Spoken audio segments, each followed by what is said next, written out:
We want to welcome everybody back to our weekly video blog here at the Association of Enrolling Educators. I'm Shay Lohman. I'm the current president of the association. Let me start by first owning the fact that this is not a weekly video blog. When we first set out, we said we're going to try to do this every week. It takes a little more time than we thought. A lot of things happening, so we're gonna keep trying it. We don't know if it's going to be weekly, bi-weekly, monthly.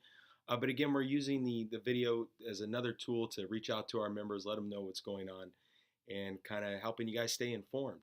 So we get here close to winter break. It's the first week of December. We have a kind of a number of things to catch up on. First, let's talk about the big event that just happened, and that's election 2016.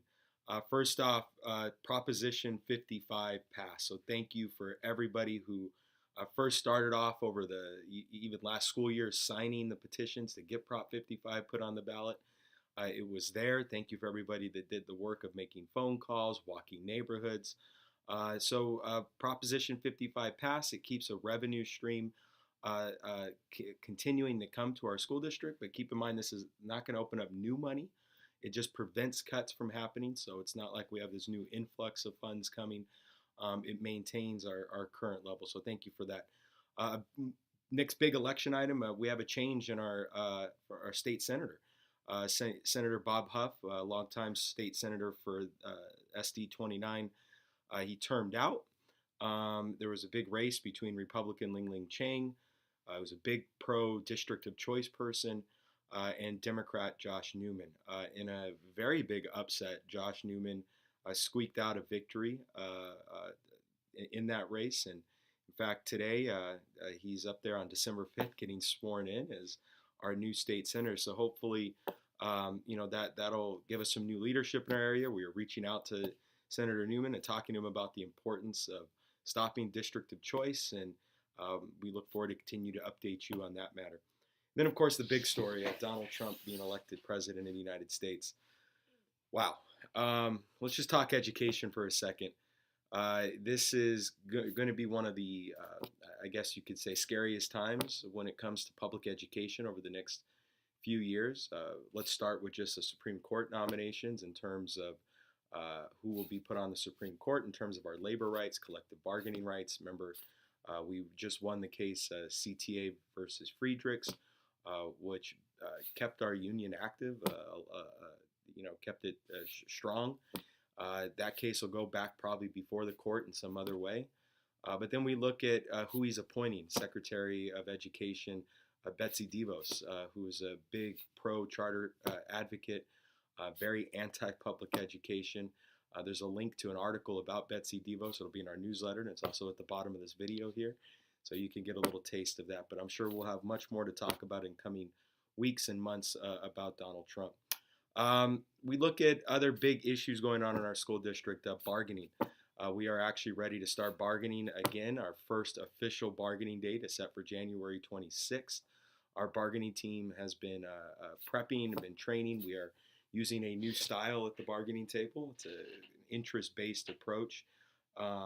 It's a different way to conduct business.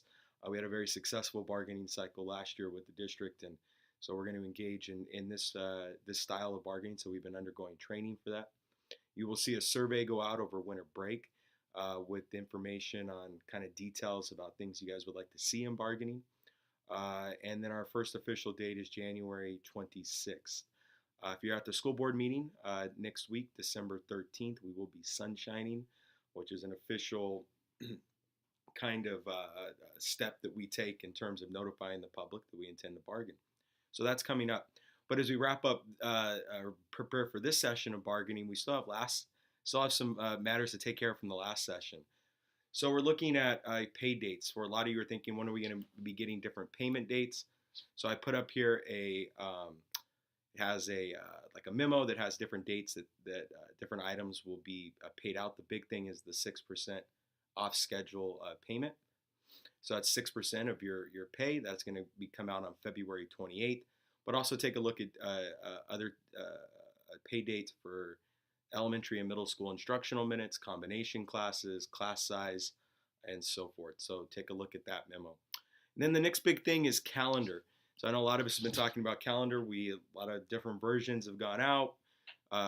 We haven't had a great number of you take the surveys that we've put out about the calendar, but right now there's simply not much officially to update. The school board is trying to gather additional feedback, and as we look for another draft of the calendar to kind of put out to you guys and gather feedback. But what looks like we're going to be landing on something very similar to what we have this year.